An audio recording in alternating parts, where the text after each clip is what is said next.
হ্যাঁ guys, welcome back, welcome আজকে ভিডিওতে। ক্রিপ্টো মার্কেটে ইনভেস্ট করে থাকলে মেন্টালি হয়তো আপনি ভালো নাই, স্পেশালি যারা অর্টস কয়েনে ইনভেস্ট করছেন। বাট হয়তো আপনি জানলে একটু অবাক হবেন যে বিটকয়েনের লাস্ট যেই ক্র্যাশটা হয়েছে এটা অর্টস কয়েনের জন্য ভালো ছিল। অ্যান্ড এটা কেন, এটা পরবর্তীতে এক্সপ্লেইন করবো ভিডিওর মধ্যেই। ওয়েল, তো প্রথমেই বিটকয়েন নিয়ে কথা বলা যাক, কেন বিটকয়েন ডাম্প হয়েছে এতটা, অ্যান্ড নেক্সট কী হতে যাচ্ছে বিটকয়েনে। তো প্রথমে যদি আমি ডাম্পের কথা বলি, এটা পুরোপুরি ফেয়ার ডাম্প ছিল, মানে এটা কোনো আনএক্সপেক্টেড ডাম্প ছিল না, এটা পুরোপুরি এক্সপেক্টেড ডাম্প। এটা ঠিক যে ইকোনমিক্যাল দিক থেকে, ইকোনমিক্যাল পয়েন্ট অফ ভিউ থেকে fundamentally bitcoin and whole financial market 2025-এ বুলিশ। অ্যান্ড এটা নিয়ে আমি ডেডিকেটেড একটা ভিডিও তৈরি করছি। এই ভিডিওটা যেটা আপনারা দেখতে পাচ্ছেন আমার কার্সরে, এই ভিডিওটা ছিল। But on the other hand bitcoin technically short টার্মে বেয়ারিশ ছিল। কিছু কিছু টেকনিক্যাল রিজনে বিটকয়েন বেয়ারিশ ছিল শর্ট টার্মে, অ্যান্ড এই রিজনগুলো আমি 2 মাস আগেই একটা ভিডিওতে কভার করছিলাম, যে ভিডিওটা এখন আপনার ইউটিউবে পেয়ে যাবেন। অ্যান্ড 13 ফেব্রুয়ারিতে আমি টেলিগ্রামও বলছি যে বিটকয়েন ফান্ডামেন্টালি বলিস, টেকনিক্যালি বেয়ারিশ। তো যারা টেলিগ্রামে এখনও জয়েন হন নাই, মাস্ট জয়েন করে নেবেন, লিঙ্কটা ভিডিও ডিসক্রিপশন এবং ফার্স্ট কমেন্টে দেওয়া আছে। তো এডুকেশন পারপাস ডাম্পের রিজনগুলো আমি শর্টলি আবার একটু যদি বলে দেই, সেটা হচ্ছে মূলত মেইনলি যেটা আমরা ডাম্পের কারণ দেখাইছি সেটা হচ্ছে এখানে fair value gap, majorly fair value gap. এখানে প্রথমত আমাদের টার্গেট ছিল যে 83-84 দিকে আসবে, বিকজ এখানে মেজরলি ফেয়ার ভ্যালু গ্যাপ ছিল।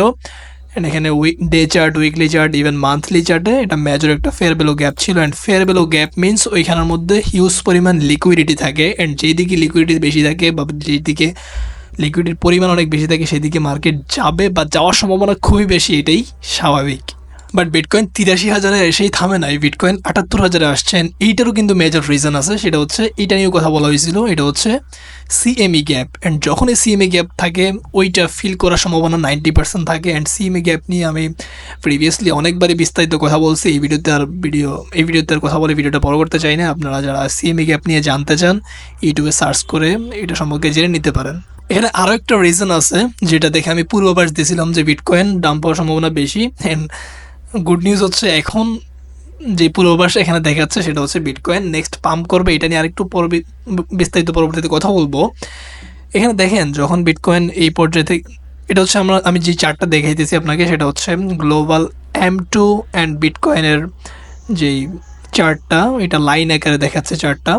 ব্লু কালার যেই লাইনটা সেটা হচ্ছে গ্লোবাল M2-র হচ্ছে প্রাইস লাইন বা এটা কি বলে চার্ট, অ্যান্ড যেটা হোয়াইট এটা হচ্ছে বিটকয়েনের চার্ট। সো যখন গ্লোবাল M2টা পাম্প করলো তখন কিন্তু বিটকয়েন কিন্তু রেঞ্জিংয়ে আছে, পরবর্তীতে বিটকয়েন গ্লোবাল M2টাকে ফলো করে বিটকয়েনও পাম্প করলে। কিন্তু যখন দেখেন গ্লোবাল M2 আবার ডাউন করলো তখন কিন্তু বিটকয়েন এখানে ডাম্প করতেছিল না, বিটকয়েন মোটামুটি টপের দিকেই রেঞ্জ করতেছিল। পরবর্তীতে যখন আবার এখানে বিটকয়েন কী করে ওই গ্লোবাল M2 ডাম্পটাকে ফলো করে বিটকয়েন এখন ডাম্প করতেছে। কিন্তু আপনি যদি এখন আবার গ্লোবাল M2টাকে ভালো করে লক্ষ্য করেন তখন দেখবেন যে গ্লোবাল M2 কিন্তু আবার উপরের দিকে যাচ্ছে, বাট বিটকয়েন এখন নিচের দিকে আছে। গ্লোবাল M2 আবার উপরের দিকে যাচ্ছে, বিটকয়েন এখন নিচের দিকে আছে। সো এটা ইঙ্গিত করতেছে যে বিটকয়েন এখান থেকে বলিশ। শুধু ওইটাই না, ওই রিজনেই না, গ্লোবাল M2-র কারণেই না, এখানে অনেকগুলো কারণই আছে বিটকয়েন এখান থেকে বলিশ। প্রথমত সিএমই গ্যাপটা ফিল আপ করে ফেলছে, যেটা আসলে ফিল আপ করার অনেক বেশি সম্ভাবনা ছিল। অনেকে এইটার জন্য অপেক্ষা করছে যে সিএমই গ্যাপে আসবে, তো চলে আসছে অলরেডি। ফিব এক্সটেনশনের মধ্যে গোল্ডেন টার্গেটটা ছিল অ্যারাউন্ড আপনার 76 থেকে 77,000-এর দিকে। সো যদিও ওইটা অ্যাকুরেটলি হিট করে নেয়, বাট খুব কাছাকাছি আসছে, বা এটা দেখা যেতে পারে আগামী 2-3 দিন বা এক সপ্তাহের মধ্যে এটা হিটও করতে পারে। আমি এটাকে এখানে কোনো সিউরিটি দিতে পারবো না হিট করবে বা করবে না, বাট বিটকয়েন এনাফ ডাম্প করছে, হতে পারে বিটকয়েন হয়তো বা গোল্ডেন টার্গেটটাকে হিট করতেও পারে, আবার নাও করতে পারে। এখানে সব কিছু যে অ্যাকুরেটলি হবে এমন কোনো সিউরিটি, এমন কোনো গ্যারান্টি নাই। একটু 19-20 এখানে মার্কেটে হয়, আর 19-20 যদি না হয় তাহলে এখানে সবাই ইজিলি প্রফিট করতে পারবে। সো ইভেনচুয়ালি যেটা মাথায় রাখতে হবে সেটা হচ্ছে বিটকয়েন এখান থেকে বুলিশ, সবগুলোর রিজন থেকে এখান থেকে market bullish, technically bullish, fundamentally bullish, even sentimentally bullish. আপনি এই সময়টাতে ফিয়ার অ্যান্ড গ্রিড ইন্ডেক্সে 10 দেখবেন বা 16 দেখবেন, গতকালকে 10 ছিল, বর্তমানে 16-তে আছে। তো এটাকে সৌভাগ্য বলবো না দুর্ভাগ্য বলবো বুঝতে পারতেছি না, দুর্ভাগ্যই বলা যায়, কারণ এই সময়টাতে আসলে মার্কেটের সেন্টিমেন্ট এক্সট্রিম ফিয়ারে থাকার কথা না, বা এটা সচরাচর দেখাও যায় না। সো যখন সেন্টিমেন্ট এক্সট্রিম ফিয়ারে থাকে তখন মূলত মার্কেট বলা যায় যে এটা একটা বটম, তখন ওইটাকে বটম হিসেবে ধরা হয়। তখন মার্কেট নেক্সট ইন ফিউচার উপরের দিকে যাবে, এটাই হলো মূলত মিন করে। বাট যত যাই কিছু দেখেন, একটা একটা বিষয় কোনোভাবে এড়িয়ে যাওয়া যাবে না, সেটা হচ্ছে মেজর স্টক মার্কেট। আপনি হয়তো আপনি যখন বিটকয়েন ডাম্প দেখছেন তখন আপনি দেখবেন যে মেজর স্টক মার্কেটে কিন্তু ডাম্পের দিকেই আছে। সো এইটা হচ্ছে অন্যতম একটা বড় টুল যেটাকে বিটকয়েন ফলো করে। এখন যদি এখান থেকে স্টক মার্কেট একটা মেজর ক্র্যাশ দিকে যায়, সেক্ষেত্রে কিন্তু বিটকয়েন উপরের দিকে যাবে, এটা আপনি আশা করতে পারেন না। হয়তোবা বিটকয়েন কম ডাম্প করবে, হয়তোবা বিটকয়েন একটু রেঞ্জের দিকে থাকবে, but stock market majorly dump করবে, বাট বিটকয়েন উপরের দিকে যাবে, এইটা আসলে আশা করা যায় না, বা এইটা আসলে খুব বেশি দেখা গেছে বলে মনে হয় না। মাঝে মধ্যে খুব ছোটোখাটো মুভমেন্টে দেখা যায়, বাট এরকম মেজর কোনো মুভমেন্টে স্টক মার্কেট খুব ডাম্প করতেছে বাট বিটকয়েন উপরের দিকে যাচ্ছে, এইটা আসলে দেখা যায় না। তবে ইকোনমিক্যাল যে বর্তমান সিচুয়েশন, এই সিচুয়েশনে এখন যে স্টক মার্কেট এরকম ডাম্পে যাবে বা এরকম ডাম্প করবে, এটা আমি আসলে মনে করি না। যদিও ইকোনমিক্যাল কিছু গুড সাইড ব্যাড সাইড চলতেছে, মানে এটা একেবারে যে খুবই ভালো এটাও বলা যায় না, খুবই খারাপ চলতেছে এটাও বলা যায় না, কিছু ভালো ব্যাপার আছে, কিছু কিছু খারাপ ব্যাপার আছে। তো সব কিছু বিবেচনা অ্যাটলিস্ট আমি মনে করি 2025 সালটা স্টক মার্কেটের জন্য ভালোই থাকবে। স্টক মার্কেট অ্যাটলিস্ট বুলিশ মুভমেন্টেই থাকবেন। এটা যদি থাকে সেক্ষেত্রে বিটকয়েনের জন্য অ্যান্ড ক্রিপ্টো মার্কেটের জন্য সেটা খুবই ভালো।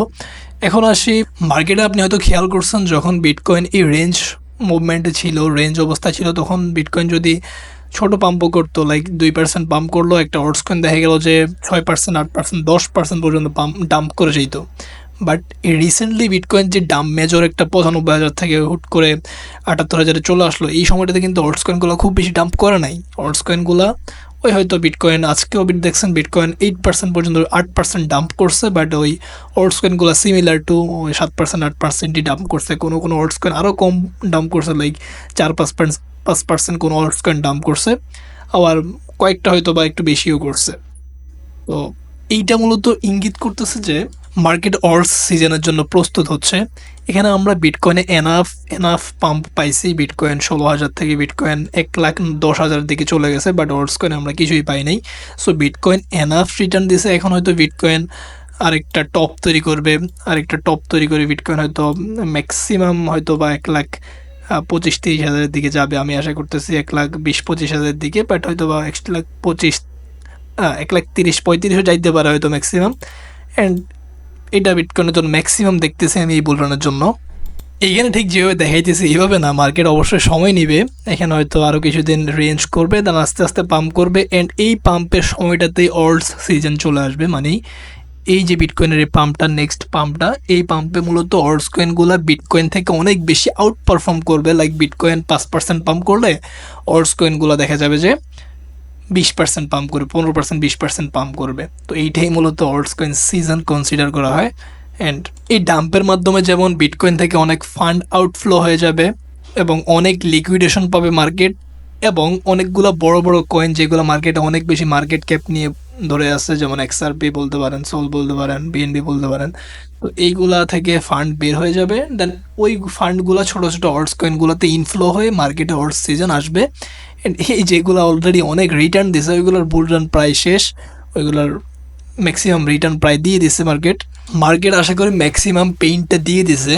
$10 কয়েন $2 চলে আসছে, $1 কয়েন 20 সেন্টে চলে আসছে, 50 সেন্টের কয়েন 5% চলে আসছে। সো আশা করি আর পেইন্ট দেওয়া বাকি নাই। এখন অর্ডস সিজন আসার সময়, এখন অর্ডস কয়েনের কামব্যাক করার সময়। অ্যান্ড ভিডিও শেষ করে আগে একটা আমার পার্সোনাল সাজেশন থাকবে, যারা অলরেডি অনেক বেশি লস করে ফেলছেন, লাইক 60-70% ফান্ড বা 80% ফান্ড যাদের ডাউন হয়ে গেছে, তারা আর বুলরানের রিটার্নের আশা করেন না যে আপনি রিটার্ন নেবেন বুলরান থেকে। এই আশাটা না করাই ভালো। আপনি চালান নিয়ে মার্কেট থেকে বের হতে পারলেই বাঁচেন, এমন মনোভাব রাখেন। এটাই আমার বেস্ট সাজেশন এই মুহূর্তে। এই ছিল আজকে ভিডিও। দেখা হচ্ছে পরে কোনো ভিডিও দেশে পর্যন্ত ভালো থাকবেন। Bye bye.